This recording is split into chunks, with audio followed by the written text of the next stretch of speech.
Gather, veterans. It's time to join the fight. The long war begins.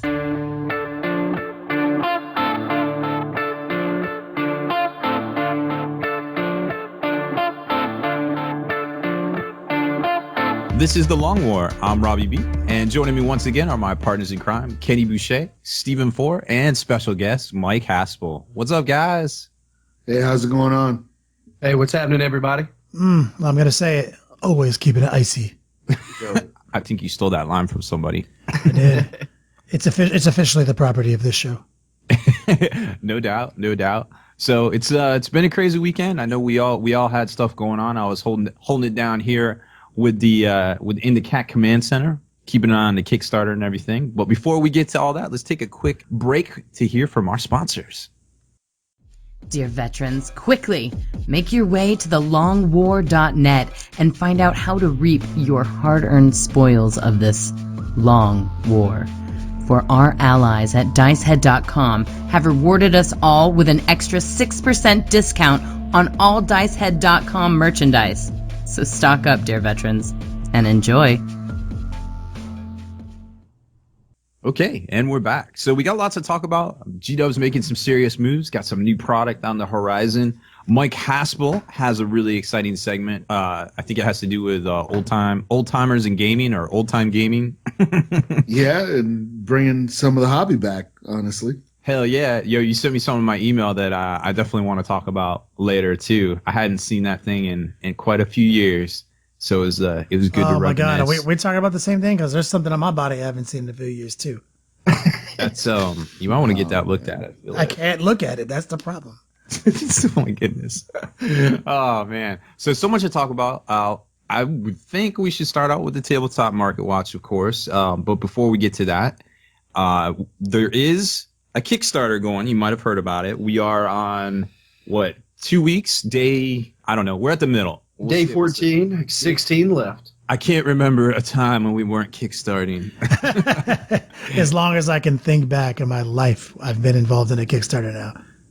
Yeah, no, man, it is. It's been really cool to see everybody's support. You know, obviously, and we got some goals coming up on a stretch goal. The always keeping it icy gear that Juice recently discovered, didn't know about. Yo, true story. There's so many things going on and whatnot. So, but there we were this past weekend. We were playing at an event.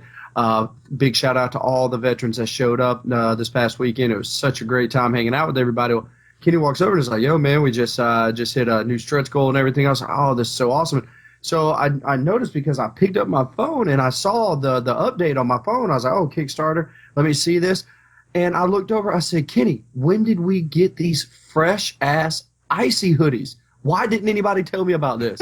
They're like, "Yo, it's a surprise, dog, for everybody." It's like, I mean, it's just unbelievable how fresh the all white keeping it icy hoodie is. Oh yeah, we've been going through all of our artwork, making sure everything is good for the printers, get everything for color, and obviously the iconic catchphrase of the Long War, keeping it icy, is featured on this new shirt with our custom logo, which is designed to be kind of an imitation of Smirnoff Ice labels, with the kind of chaosified two-headed eagle in the place of the eagle. So this is obviously the freshest, indication of keeping it icy, the most fresh logo ever. And obviously I had to channel Juice when I was designing it, and I was like, "Hey man, what color should this shirt be? What color should this hoodie be?" Obviously pure snow white. Absolutely. And a big shout out and public service announcement to all the gamers. Now, as anybody who's seen Kenny and I and everything else, like, yo, we love the dark colors, we love this and this, but you have got to have in your wardrobe. And your wardrobe Beats Laboratory. Yo, exactly. You cannot have in your full arsenal of hoodies, jackets, apparel, everything else. You cannot just go all dark colors all the time. Like, you have got to be able to throw in some this and this. Like, there's a big thing out there. Oh, if you wear dark colors, you won't look so fat. Well, like, first of all, that's a lie. It does. Dark colors do help out. But guess what dark colors do? You get stuff all over you. You look buster because you got dandruff on your shoulders and you forgot to wipe. Like, there is and you're not fresh. Like, dark colors are not fresh, man. No one looks fresher walking on the street than that guy in that all white, gear. I'm pretty sure if you buy this gear, you will get the ladies. That is a true story. That's that is, a guarantee. That is not an exaggeration. That's a guarantee from me. Yo, I would like to go off on one more story, then we can get started. Robbie B moved to Fayetteville, North Carolina. If everybody didn't know that, Robbie B realized as we were hanging out, Robbie B, you don't really have any tennis shoes, do you? Well, I don't know what they are. They're brown people shoes. They're brown shoes that not for brown people. For all people. They're Doc Martens. They're Doc Martens. They're leather. They're leather shoes. My roach killers. I use them to kill the roaches here. Yeah, I think blacksmiths wear them, so they don't, like a hot coal can get on their feet and it won't burn them, They're very, I think they're trendy. They're you want to know what they are not. They're sophisticated. I was like, Robbie B, man, I keep my Air Max game on point. I've got I'm an Air Max guy. I got like 6 or 8 pairs, all different colors, like bright colors, this and this. Yo, and I was want to impress the ladies. Have Juice pick you out a pair of shoes, a pair of Air Maxes. True story. Robbie B was like, nah, man, I don't know. I'm gonna just get these brown ones. I was like, Rob, stop that. Don't you do that right there. He slapped the shoes out of my hands. Some blues and some greens and some colors that you don't wear. So go out of your norm. True story. Right hand to God. We're walking around. Robbie B is getting stopped. Man, I like those shoes. I'm like, Rob, did you know that person? Nope. I was like, has that ever happened? Nope. Robbie B, literally, those 3 chicks were just checking you out. Yeah, they were. You in your shoes. Like, instantly. It's stuff matters. All I'm telling you is go out of your norm. Keep all the dark colored hoodies and everything else. Get you a fresh white one. See what happens. Yep. Nike Air Maxes and Keep It An Icy hoodies. That's all I'm gonna rock now. Last public service announcement: don't eat chili cheese dogs when you're wearing the hoodie, though. Yes, that is a recipe for disaster. The food automatically is attracted to it. Come to find out, chili stains on your Keeping It Icy hoodie is actually not keeping it. They are not covered by our return policy, and it will no longer be icy. The warranty is actually voided. Oh man!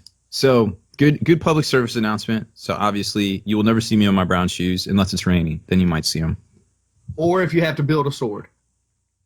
Well, I mean, well, yeah. When you see Rob on the weekend in his backyard forge that he made, and he makes his own custom weaponry, you might see him wearing those. He's got to get those blacksmithing skills up. Yeah, for the whole Skyrim thing. Yep. Elder Scrolls. I put a lot of pips in my dexterity, so I think I can rock that out pretty quick. That was definitely one of my favorite parts about Skyrim. Was I'm gonna blacksmith exploit this. Let me just go get all this iron. Go over here.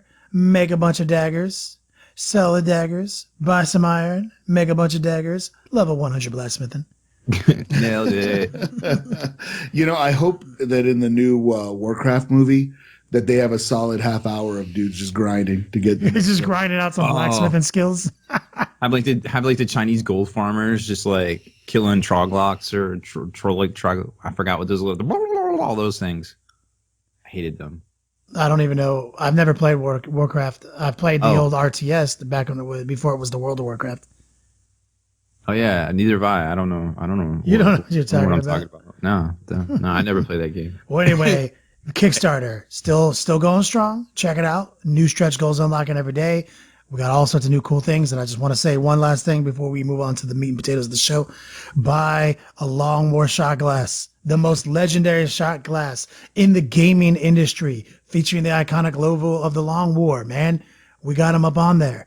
Let's taste better out of it. So let me just do a quick shout out because we did plug the shot glass. Obviously, this is a low pressure, high pressure pitch.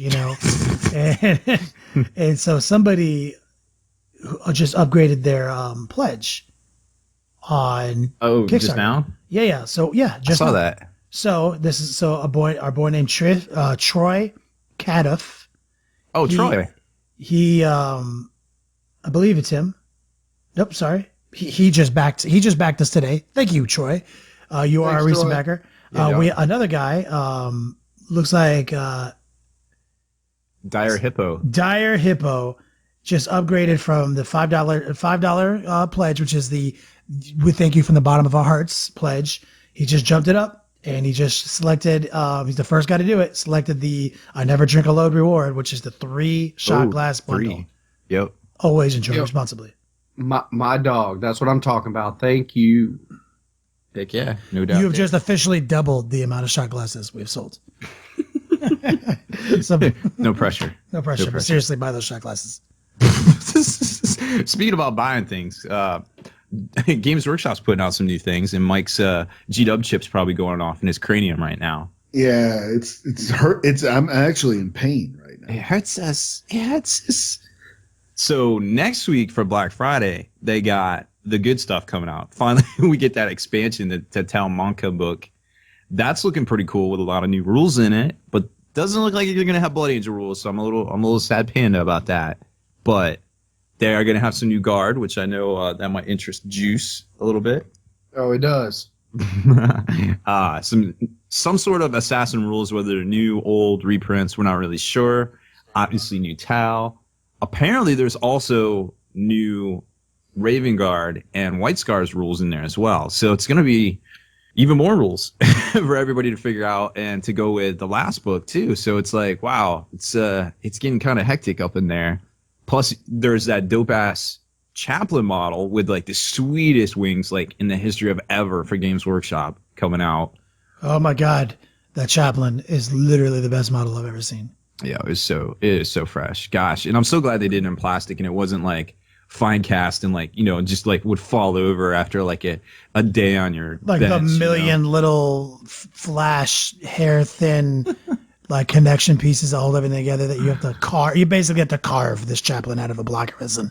Oh, yeah. It's so brutal. So that thing's looking fresh. And then we got the assassins, and Mike was talking about the sweet deal they got for the assassins if you can locate it. Yeah, it's not exactly a deal. I mean, it's just if you were going to buy the 4 assassins anyway, just pick up Execution Force. I mean, it's still out there. It's like $100. You get all the chaos little cultist guys or whatever, the guys with auto guns. You get a couple of Chaos Space Marines. You get a Terminator Sorcerer guy that you can use. And I happen to really like that game. I think it's pretty sweet. It's not the most balanced thing around. It has some crazy swings, but it's a good time. It's fun. And it would be cheaper than buying the 4 assassins separately. Yeah, because they're like $30 each. And those assassins in that box, I meant to ask this on the show tonight. Are they the actual like kit that you're going to get from GW? Same thing, same everything. Yeah, the same thing. Yeah, the brand new, the plastic. I think they're all clam builds, right? Clam packs? Yeah. Yep. Wow, what a great deal. It really is. And there's rumored. We just put it on Spikey Bits and Bowls, of course. We share a lot of info. So I don't know if anybody's noticed that ever. But so a lot of the specials for Black Friday. Now, they're not having a sale per se, Games Workshop. But if you bring a friend and you do some demos, you can get some free vouchers. It's not a sale. You get vouchers. See what they're doing there? Right. They might as well just put us in charge of their marketing department, I feel like. Also, if you buy a Dark Vengeance, you get some free vouchers that basically cut the price in half.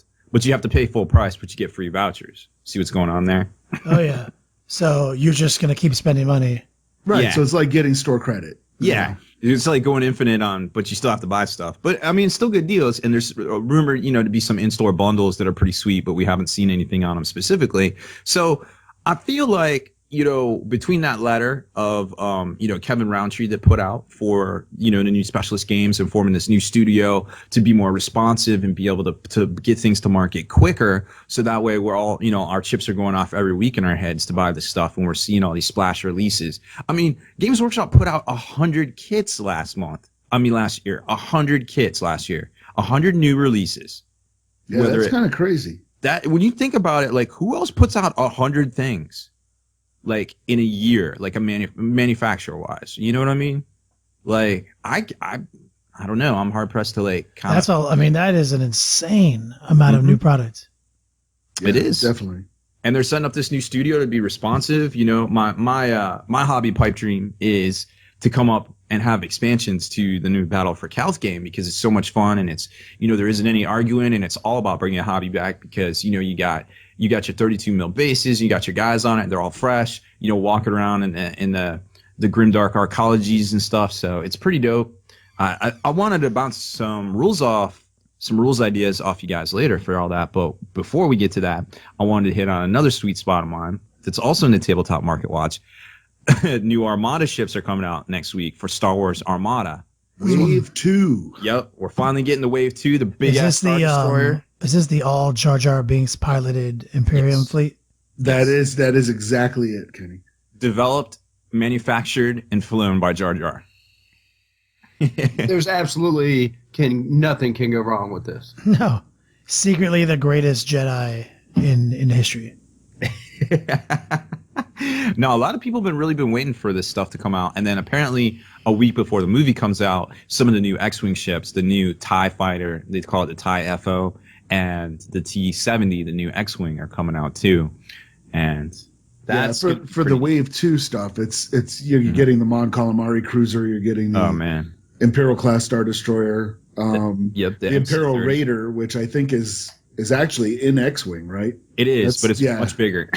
right. So it's way bigger in X-wing, but it's kind of neat that you're starting to see ships that are in X-wing, show up in Armada. Yeah. So that's kind of neat. It's a really cool game, so definitely check it out. It isn't for everybody. It's semi tactical, but it's not overly tactical. But some people just are naturally prefer X-wing more to Armada. I seem to gravitate towards Armada a little bit more. It seems like, and it's been my chip's been going off for those new ships. So I feel your pain, Mike. Robbie, not only is he the web ruler, but he's the star ruler of the space curva. You're a what am I looking for here? Web ruler, an old schooler, dark side for life. For life. No doubt. So that's all on my... In closing, what I'm trying to say is you have Death Star. You got Death Stars. That's right. It's not the east or the west side. No, it's not. It's not the north or the south side. No, it's not. It's the dark side. You are correct. I remember watching that before there was even YouTube. It was like Adam Films or something. He was like, for all you Vader haters out there, we'll blow your planet up. We'll blow your planet up. Yo, did you ever see the part 2 they did of that? It was pretty good. It's the best. So good. Yo, R2, make me another one of those. Gin and tonics. Oh man, so that's a big releases for this weekend. And Black Friday. Obviously, every business out there is going to have a sale. So check out some of our sponsors. Of course, you got King's Hobbies in Games, and then also Dice Head Games. Mr. Justin out there at Secret Weapon Miniatures. They'll all have some sort of sale. We'll try to do a little write up on it so you guys can track on that and check out their wares. If you have coin, they have wares. Sorry, Rob. I didn't mean to cut you off there. No, go ahead, dog. No, I was saying while you're thinking about all the Black Friday stuff, also think about Small Business Saturday. A lot of your friendly local game stores, they are not big businesses, but they'll be running events. They'll be running some stuff. I know we are at the Haven where I work. We're doing stuff all day. Give those guys some support. Don't buy everything. Don't buy all your Star Wars stuff from Barnes & Noble. Yo, for real, like, hobbyists don't realize, like, it's different when, I feel like if you're a 40K player or whatever, there's always going to be deals online, like as far as like, assembled things or painted things or whatever. But I feel like if you have a good game store and they throw you some sort of discount, you should do the majority of your new in box business there. But when it comes to, because you're going to buy your paints and all your shit, you should at least come up with a rubric, personal rubric for only things you buy. You always buy, like for me as a painter, I would be like, I buy all my paints from a local hobby store. It's that simple. That way I can say, hey, I buy these. I buy a lot of these. I'm gonna make sure that I let these guys who let me play there for free, give them some of that money. So definitely, we're not telling you to spend your entire money there, but you should definitely think about these guys because they are small businesses. Yeah, absolutely. I can't mirror everything that what you've already said. but I'm going to go even one step further. Like, you owe it to the community to, in some form or fashion, support your local game store. Like, you have to, you know, and I do mean monetarily. Like, you have to, if without that, you are only ever going to be a basement gamer. Yeah, let me lay some down on you guys, kind of finishing up. Those were all super good points, guys. And I being a game store owner and working in game stores for many years, I obviously am very opinionated on the matter. So when you come down to it, like Kenny said, you're gonna buy your paints, your hobby supplies, and things from your local game store, the period, generally always, because you need it right then and you want to go and pick it up, and there's no point paying shipping for that sort of thing. Sometimes you're tempted on the bigger purchases, but you got it. That's just personal decision time. But when it comes to stuff like X-Wing and Star Wars Armada, a lot of folks, they look at these deals online, from these different sellers, and they're like, I can get it so much cheaper online. And I literally was at an event called Massey and Solace, and at a game store that hosted this event for Star Wars Armada to get the pre-release for the new ships. And literally in the middle of the event, we're between rounds, and everybody was sitting around, and they were talking about that I had already pre-ordered all their stuff from online. And I'm like, literally, what are you doing? And they're like, what do you mean, what are you doing? And I'm like, why are you buying the stuff online when you can get a discount and you play it here? You're not buying paints for your Star Wars Armada ships. By you buying them online, you literally just stole that money from the game store that you come to play the games at. And I was like, because you're not going to play it at your kitchen. You're not going to play it. It's hard to find. It's still hard to find a 4x4 table, even at home. Now, not as some people play at home because that's the coolness of X-Wing. But I literally had to break it down to him. I was like, that $8 you just saved, that's a lot of money to game stores. And to furthermore push the issue or prove my point, I guess, let's talk about a typical 4x6 table, just using the standard GW equation. So we all play on a 4x6 table. We're all very familiar with this. A 4x6 table, if you multiply it out, is 4 times 6 is 24, obviously. So that's 24 square feet in this table space. And assuming around the table is 12, say your personal space is 2 feet from the table going back and all the way the edge of the table. So that's 12 square feet. So you're looking at 48 square feet. When you play a game at a game store, you're talking 48 square feet of space that you take up in that store for a certain amount of time. Say the average game store, takes up, we'll say that they're paying $29 a square foot, they probably don't have a lot of game stores, gaming space in their store. So we'll cut that in half and we'll just say it's $13 a square foot. So $13 a square foot times 48 is $624.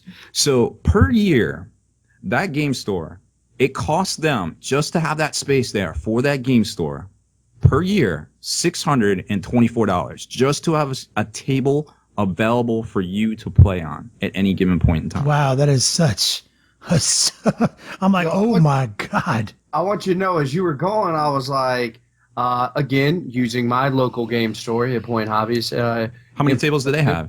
There are 6 tall boys. Those are the ones that I like to play at because they come up to like mid-high level. I don't have to bend over. And that's just like, of course, gangster ones. And then they have 4 other ones that are set up in the back and everything else. So I'm literally sitting there. I was like, oh my God, that is unbelievable. And your metrics are unbelievable. Like, I love it. Also, just remember how much square footage is set up just for shelving to hold terrain. Yeah. That's unbelievable. Such a good point, Bobby B. And then you figure, if you and your buddies who play at their store occasionally, just occasionally buy your full retail, ships there, that more than pays for the tables. But if you don't, then your local gaming store goes out of business. I mean, basically, okay, so I just spitballing, $638. That, assuming your margins are 30 to 40%, which most game stores are, we'll just say 30%. Assuming your margins are 30%, that right there, to cover the cost of that one game store, they have to sell roughly $1,800 in product per year just to cover that game store or that game table. Wow. I mean, and then, do the math in your head. How many tables does your game store have, and et cetera, et cetera. That doesn't count. That doesn't count lights, heat, whatever, like, just per table, the store has to sell $1,800 in goods to keep that table alive. That is eye-opening, Rob. So please, I'm not saying buy all your stuff from your game store. Maybe you got beef with your game store. Maybe you don't. Maybe they don't give you the good service. Obviously, they don't give you good service. Don't give them your money. Vote with your money. Here's my analogy. You need to buy $300 a year from your game store minimum, because you need to split that cost with your opponent, obviously. So, like, bare minimum, you better be spending $300 a year at your game store, for starters. Right. No, without a doubt. And I'm not saying, I'm not trying to hate on people. I'm not trying to guilt trip you guys for buying online or anything. If you do, obviously, game stores don't carry everything, Like, say you want secret weapon miniatures, bases, say you want Puppets War, say you want whatever. A lot of times you got to order that in online. I'm just saying, don't, try to be respectful to the stores. The plight is real. It's been a rough summer with Age of Sigmar. Now it's about to be Black Friday. All these great releases are coming out. So just, drop some coin, like Mike was saying. I'm Small Business Saturday. Well said, sir. So lots of cool stuff coming out still. I feel like, we still got the webcast recap. I definitely want to hit you guys up with my ideas for the Battle at Calth game. But I feel like we should definitely stop here for a quick break to hear from some of our sponsors and jump right back into it. What do you say? Veterans, have you been by thelongwar.net lately? New spoils are piling up. Sign up at thelongwar.net and claim your code to unlock valuable discounts at your favorite wargaming stores. Our friends at kingshobbiesandgames.com have added to that horde. An additional 5% off their already low prices. Sign up for free. thelongwar.net. Dear veterans, quickly! Make your way to thelongwar.net and find out how to reap your hard-earned spoils of this long war. For our allies at secretweaponsminiatures.com have rewarded us all with an extra 10% discount on all Secret Weapon Miniatures merchandise. So stock up, dear veterans, and enjoy.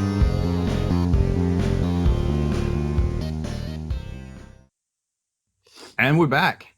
So this is the part of the show, the meat and potatoes of the show, so to speak, where we get into what tonight's topic is about. And not before we do the webcast recap, sucker. Oh, snap.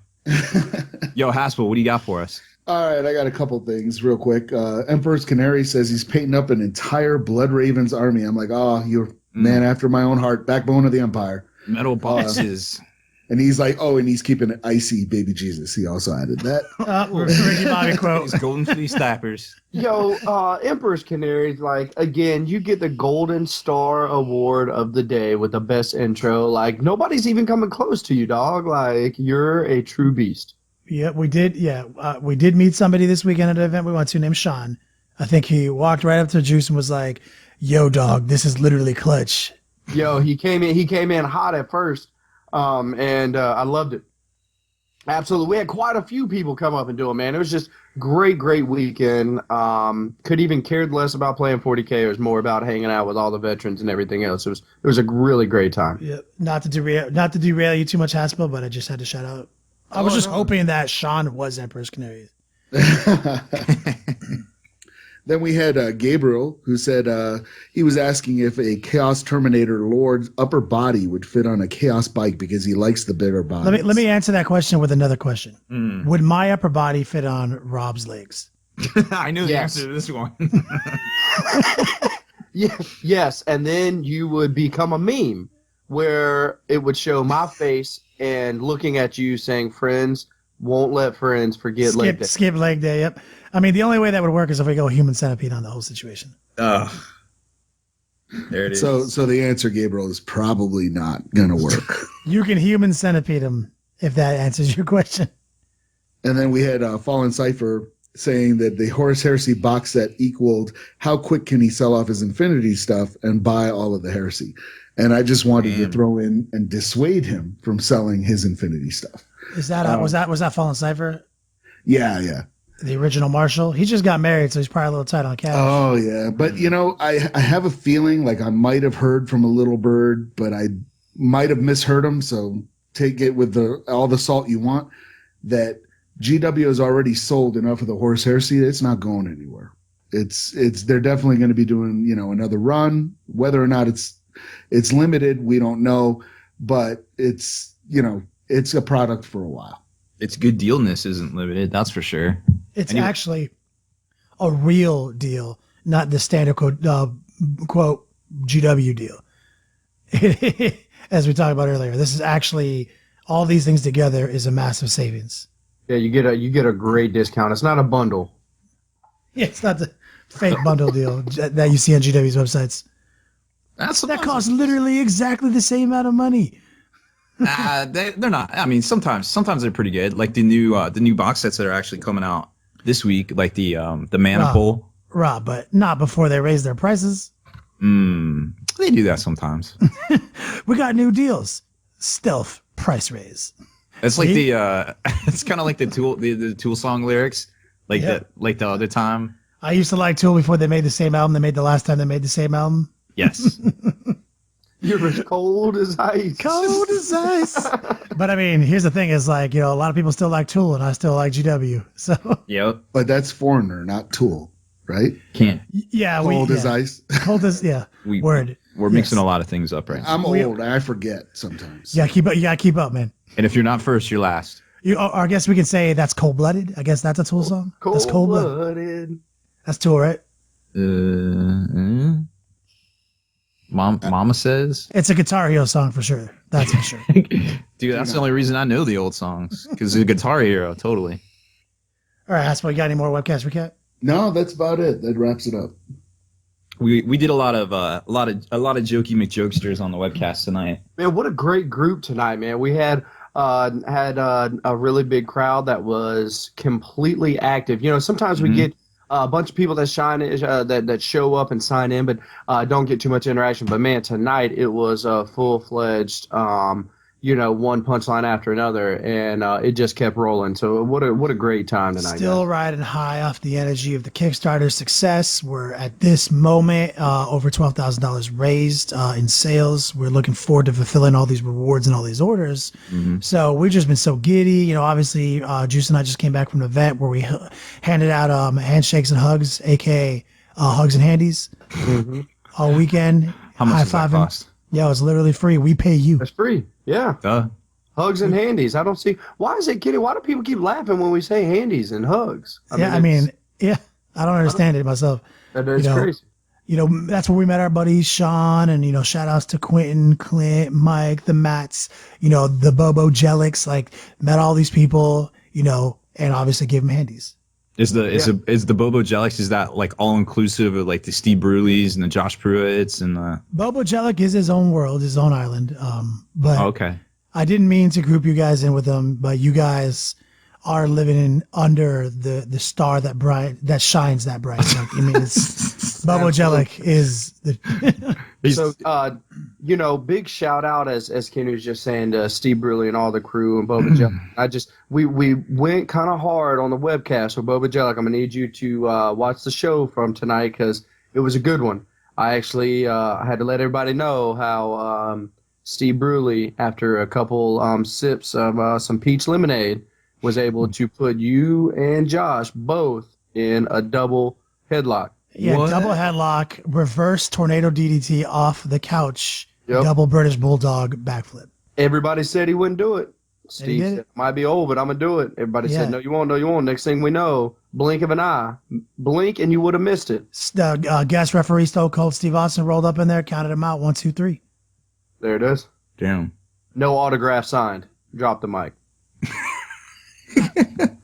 You know, that's something we actually didn't talk about, too, on the webcast or tonight, is the Toys for Tots tournament. It's coming up on December 5th. Oh, what a great point. Thanks, Rob. We actually talked a lot about it this past weekend, but it's a big event that almost maybe the flagship event per se that we really kind of pride in the guys do at Hit Point Hobbies. John and Brock have been putting it on for years, and what a great showing every year. We raised a couple G's in cash for the $3,200 is what we raised last year. Dang. That is a solid $1,000. And guys, let's put this in perspective.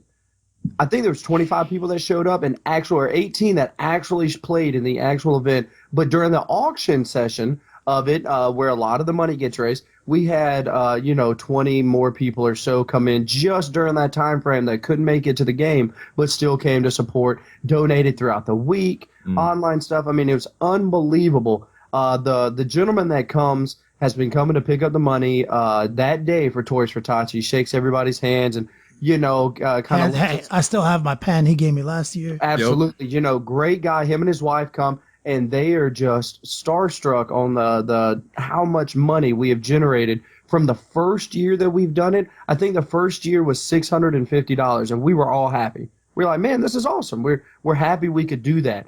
And he kind of broke it down for everybody, and it's just how unbelievable, how it is that just something that we do for fun.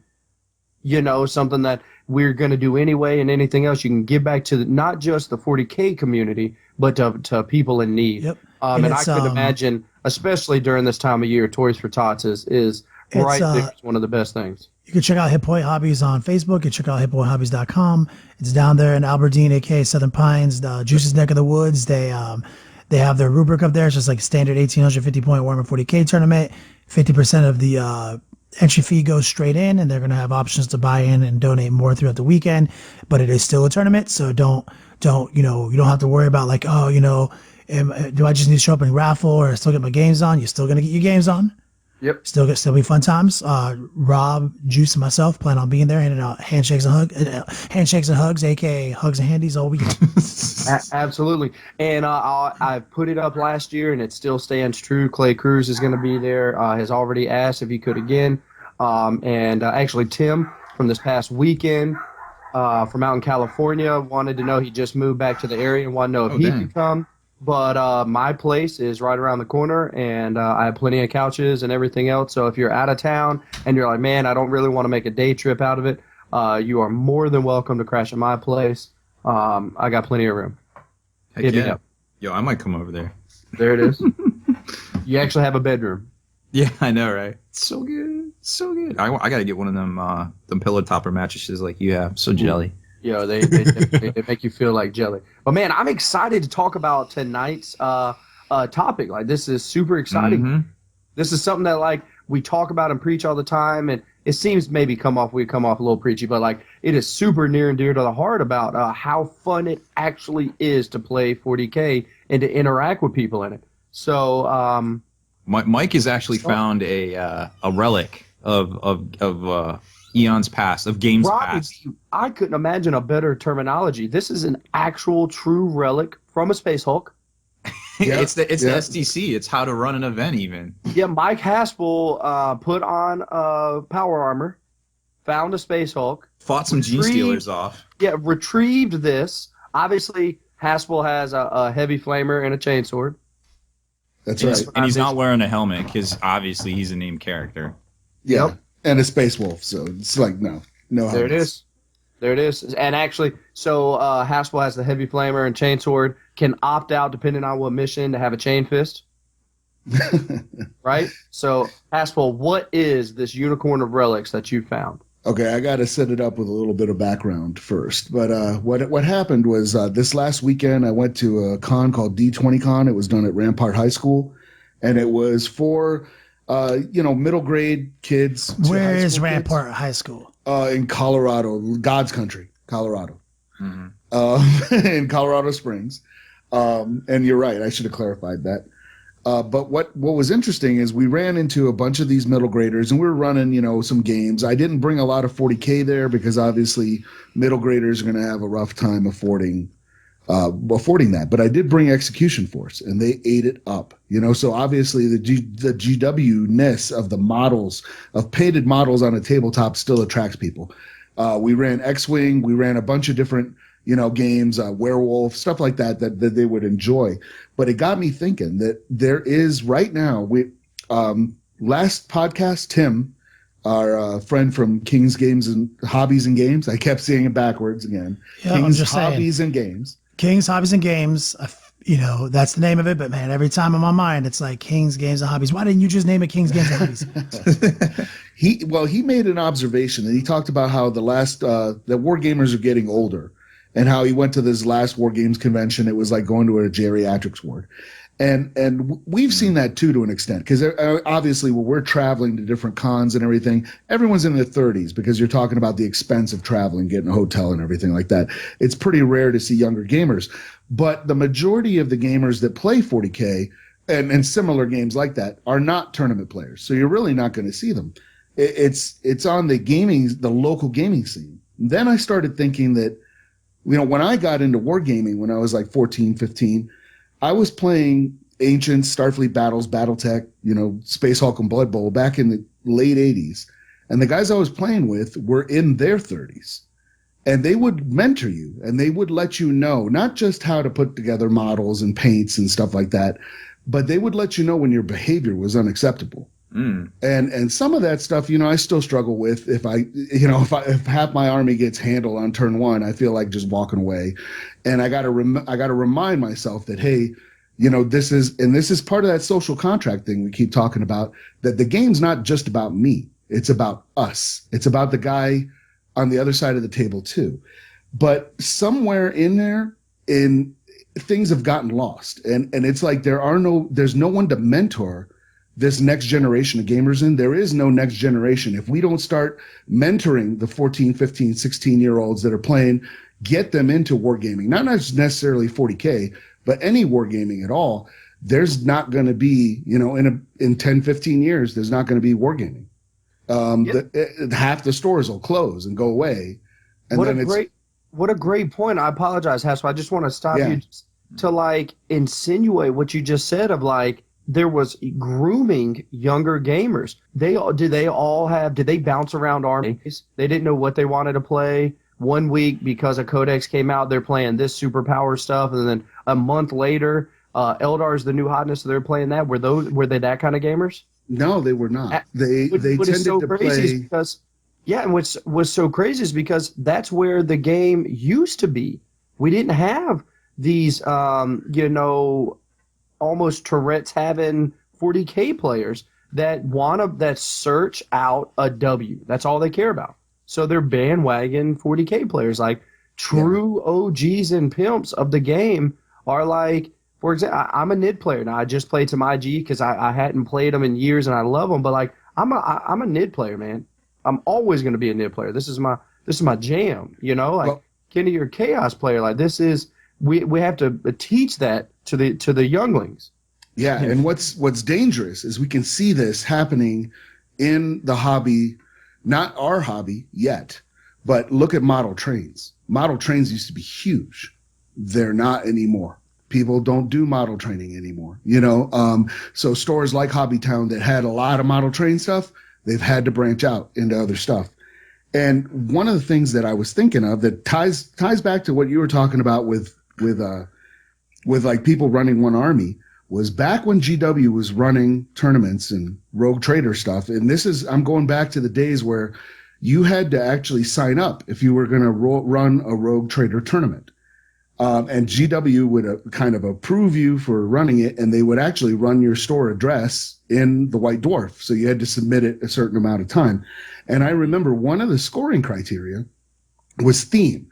And it's something that Adepticon has still kind of kept alive, because you used to see people show up at a table and they're playing Space Wolves and they would be dressed as a Space Wolf, kind of borderline insane. And that used to happen. But what was lost is I found this document, and that's the relic we were talking about. And it came out from the latest version I have of it is from 2005. And it's from Games Workshop, and it's a guidebook on how to run Rogue Trader tournaments and events, leagues and stuff. And in there, they had a thing called the Gamer's Bill of Rights. And it's actually really, really thin. It's very simple.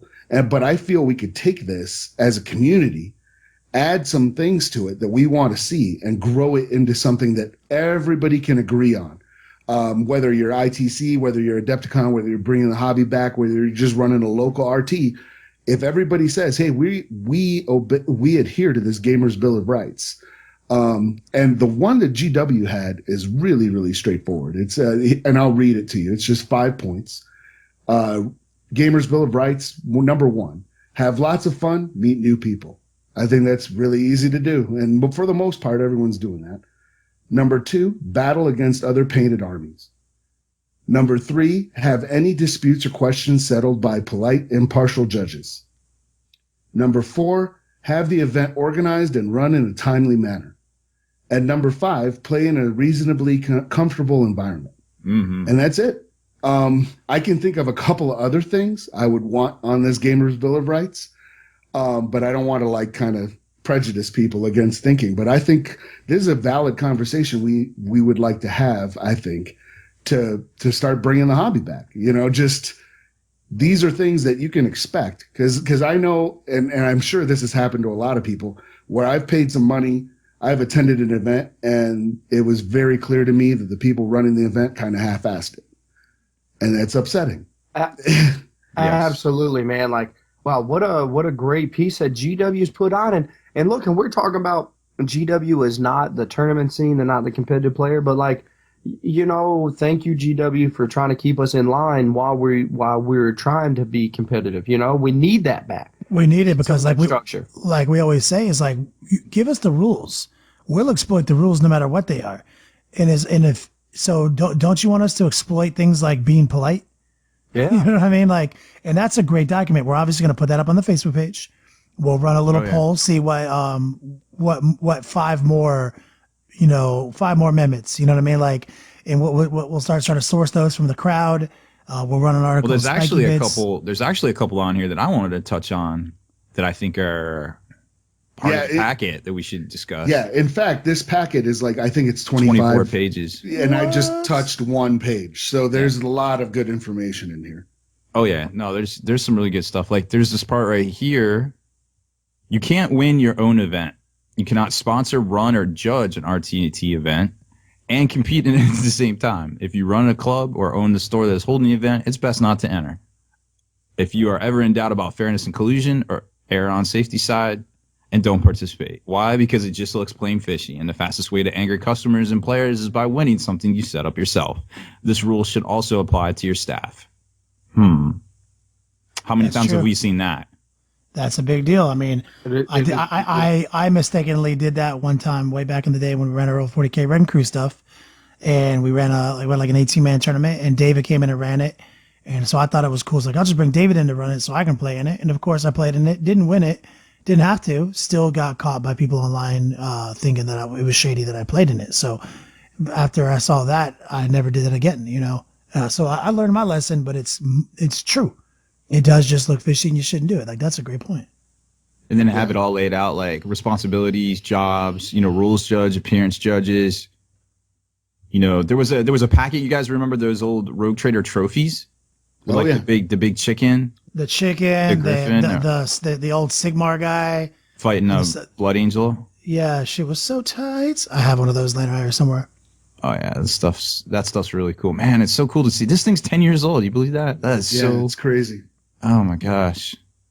I will prejudice one, because like one of the things I would love to see on that is if you're playing in a tournament, you should never have a bye, and that's hard to do sometimes because you're going to have odd players. But I feel like, you know, you should always be able to, even if you're running the event, and I've run local tournaments where I've played in them at the same time because I didn't want people to have a bye, and my scores didn't count. And I brought just a ringer. Yeah, I brought a ringer army that wasn't easy, you know, but it wasn't a face breaker either. And whoever would get the bye, I would give them the option. I would say, look, you know, you don't have to play against me, but you paid your money. You're here for the tournament. You're here to get 3 games. I'm going to give you 3 games. If you want to play a game, you can play. You're still going to get like a win, but we're going to play, you know, and play it out. And so I've always given folks that option, just so they can play, because who wants to show up, you know, play one game and then have 3 hours of downtime while you're waiting for the next one? Or absolutely. My goodness, I've got a story. I was at a tournament in Raleigh. I can't remember the name of the store. I was going. This was probably about 4 years ago. I was going to a tournament every other weekend. It seemed I was traveling, And this tournament in particular put up a painted army for sale or for like first prize. And I was like, cool, I'd like a free army. So go up, and I'm playing Blood Angels at the time. And so we're going, and the first round, mind you, they had an odd number of players. The tournament was, I guess, had a few more players show up or something like that. They had an odd number, and it came down to where me and my buddy that we came with, they're like, well, one of you have to have a bye.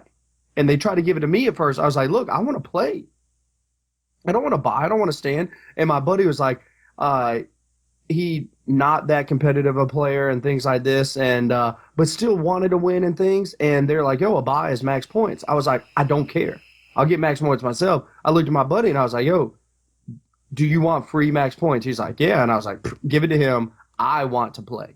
You know, like we did that when I ran those Genghis Khans and the Tacticons in Colorado for a while.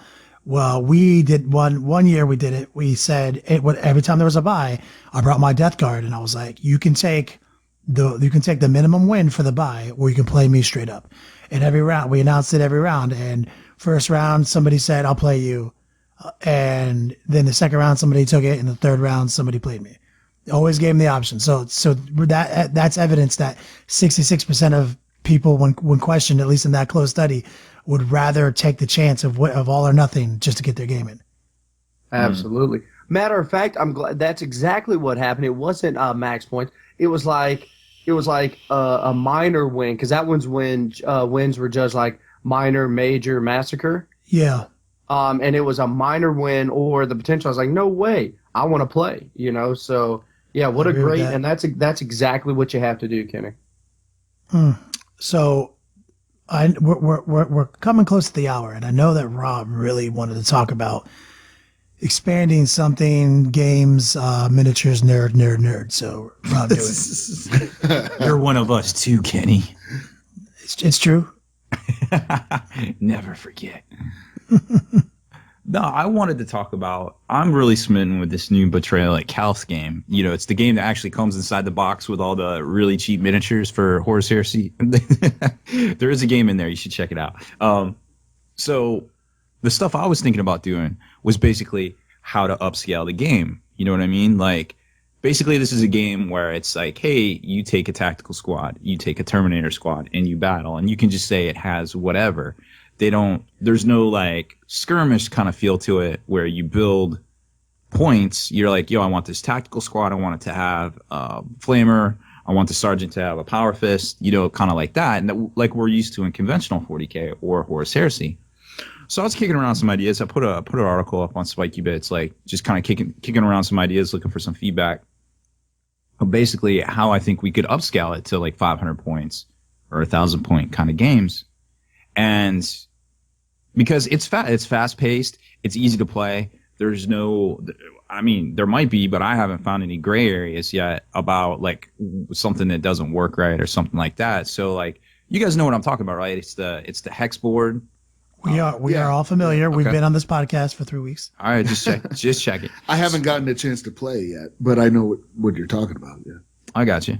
So basically the rules for each unit comes on these little kind of like cards where it's like, yo, this is a tactical squad. A tactical squad can take any of these weapons, you know, in the back of the book. And the beauty of the Horus Heresy box is that everything it comes with, actually there's only one thing it comes with that you can't use in 40k, and that's the grenade harness for the Terminators. Everything else in there is totally 40k legal. You know, you got meltas, you got plasmas, you got little plasma pistols, heavy bolters, you know, the whole 9 yards. And what's cool about it is that obviously there's points for those in what they call the Red Crusade Army book from Forge World, which is like that little thin book that shows all the points for all the generic Crusade Legionnaire models for Horus Heresy. Have you guys seen that at all? I have not. No, I haven't either. It's basically like it's a codex size book. It's not the conventional Horus Heresy size, you know, the huge like $90 book. It's just a smaller codex size book, and it's like the straight, you know, army list section. So it shows your Praetorians, your Centurions, you know, your tacticals, all that stuff. And it's a great resource because it has all those It's basically like a codex for Horse Heresy. So it's got all your point values and everything like that. So I figured that would be a good place to start for point values. But the things I was confused about was, once you start getting 1,000 points or even 500 points, and you guys, I know, Haspel and Kenny, you guys have played Combat Patrol. You guys have played, what is it, Kill Team, right? Kill Team, yeah.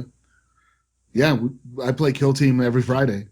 Oh yeah. Oh heck yeah. Me and Haspel had a blast one year to Devicon play some Combat Patrol stuff.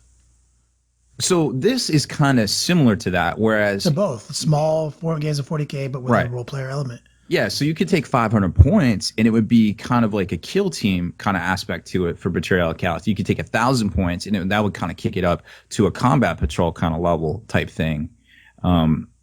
So you would get the feel for both of those games with a new updated rule set. You know what I mean? That's basically kind of 7th edition, but it's a completely different. You roll dice, and there isn't conventional things that we're used to, like squad sizes and things like that. Like you don't have 10 men in a squad. You have a bulk size that can fit in a square kind of thing, or a hex.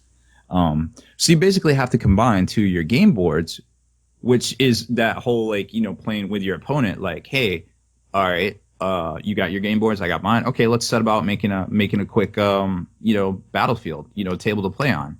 So I gave some points there for that are basically like how to set up your tabletop, your tabletop.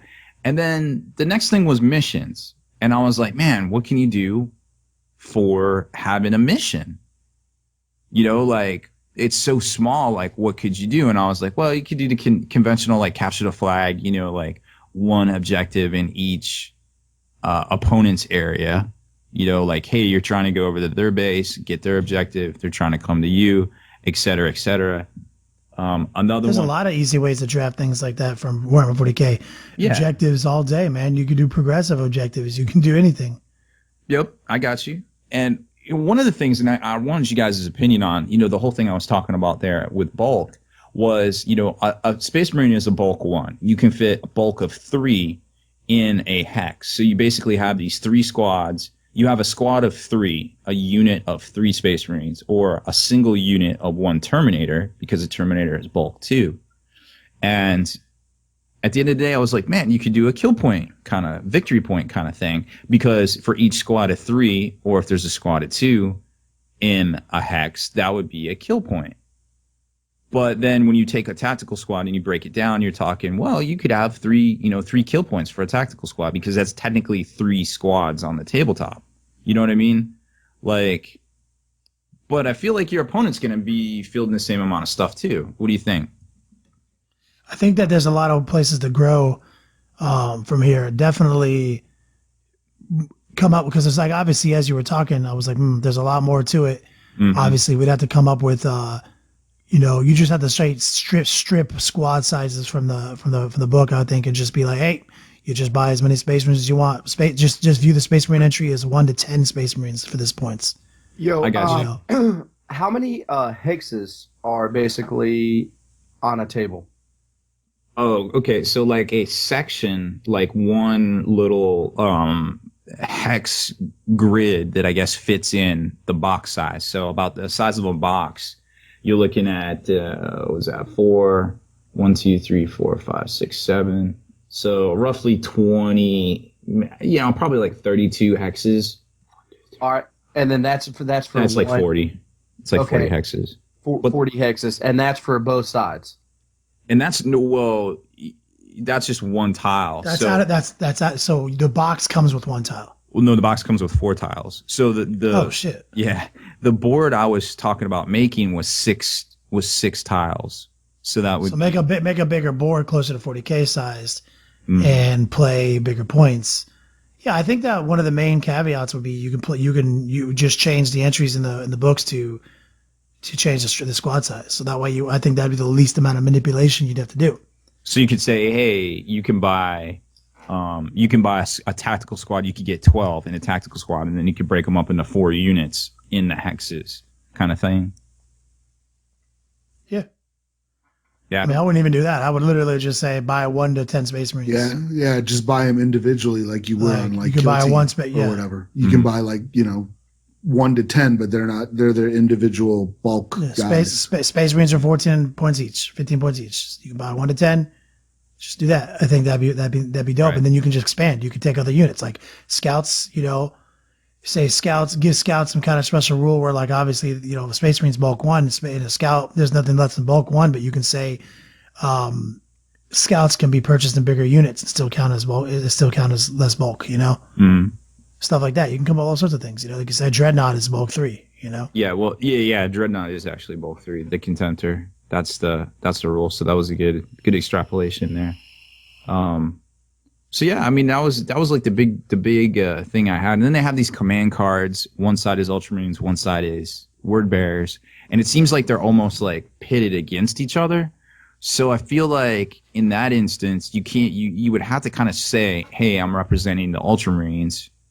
I'm going to use the Ultramarine cards, but you couldn't have like 2 sets of Ultramarine cards because it seems like they're designed to kind of work against each other. Like, so we got to come up with our own cards. I like where this is going. Yeah, like Maelstrom deck, just not for. Literally, I'm gonna come up with a Chaos deck. Well, that's basically the Word Bearers deck. It's pretty good. It's dirty, super dirty. So yeah, there's a few more questions I had. I put a bunch of stuff up on. Like you could do things like Night Fight, like line of sight's restricted to 3 hexes or something, because it is basically an unlimited line of sight, and the only restrictions on weapons was like Meltas with 3 hexes, Flamers with 3 hexes. So technically, you could just kind of, if you have line of sight, you could shoot all the way across the board with a bolt pistol or a bolter. That's right. This is the game that bolt pistols are infinity better than bolters. They are actually, yeah, because you get an extra attack. And please tell me that heavy bolters are the truth. I think they're shoot 6. Yep. And then if heavy bolters shot 6, I'd take them in every army. Every army, 6 shots each, even 5 shots each. Strength 5, AP 4. Yes, sir. Sign me up. Yeah, says the NID player. He's used to 12-shot twin-leg guns. Mm-hmm. Yeah. Also, I feel like if they stay stationary, they should have rending or ignore cover. Well, there's an interesting thing. Like, they kind of, remember, this is kind of sort of a beginner game at heart. So there's these things called critical effects, where if you roll basically a 6 because it's a 1 in 6 chance, then you can activate the critical effect, and you can only do 1 critical effect per volley. So heavy bolter, head explode. Yeah, basically. There's some really dirty ones. So yeah, you can clutch. Yep. Hashtag get good. So yeah, there's some really interesting stuff as far as weapons go. I don't feel like you could use the Horus Heresy actual, like the Volkites and the, no, just drafted the 40k, literally. Yeah, you use the weapons that are in the pamphlet, basically. Yeah, I like it. I'm with that. So it just needs a little bit more tweaking. So obviously, check out that article. Drop some kind of thoughts. Try to get this process going. Knowledge bombs. Yes, some knowledge bombs. Glad you said that, Juice. I was going to say that too. Yep. Nice. Got to drop in the old knowledge bomb. So yeah, that's just been my hobby pipe dream. Just kind of brainstorming about that. I would love to see future expansions from them. Like, hey, here's some more game tiles. You want to play? Maybe we'll get that thing painted up and do a battle report in the Long War. Yeah, I would. Experimental rules. All right, Robbie B, I figured it out how I was going to do it. Mark for Death is going to be one of the missions. It is called, you pick a hexagon point on the table. You get to pick 4 of these points. Mm-hmm. If an enemy gets within 6 squares of the point, it becomes active. And you get kill points for any model that is killed in your kill zone. Ooh. That's kind of cool. Call it, the kill zone. I like that. Yep, so like... Killing field. Yep, and it is up to you to let your opponent know when you reveal your field, because once one of your 4 or 3 or however many determined is vault, he's like, I'm staying away from that and never going there again. So it's like, if it's a tight game, you just like, I'm going to just get this one rando that's been like scouting around, or you're like, I'm going to wait because he might just put a whole squad over here and I have a chance to inflict a bunch of casualties. Nice. I think that's a badass idea. Yep. But guys, I think that we're out of time. Oh, man. Okay. It goes by so fast. They grow up so quick. Rob brought us in with some super exciting stuff, brought us out with some super exciting stuff. Yeah, no doubt. I was was really motivated tonight. So We're busy beating that. we get. Oh, and one real quick thing. There's been a lot of people hitting us up about the new Vimeo change on the Hall of Veterans. Oh yeah. We just fixed it. There was no full screen option. There now is. So anybody who's been watching the videos and stuff like that on the Hall of Veterans and been frustrated by no full screen, refresh the page. It should work right now.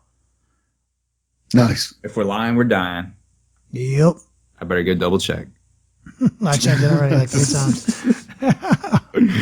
But yeah, seriously, you should double check us. We just did say we would kill you on a video if we were lying. I don't want to die yet. Dang it. Oh well, yeah, I'll double check. No, I think it's all good. So thanks for the input, guys. A lot of people were letting us know about that slight oversight. So we got it taken care of. Yep. We sent it on constantly down the chain. improving every day, all day. You know. Yep, never not. So what do you say you take us out, Mike? All right, going old school again. Ooh. I don't know if I'll be able to do this justice, but I'll try.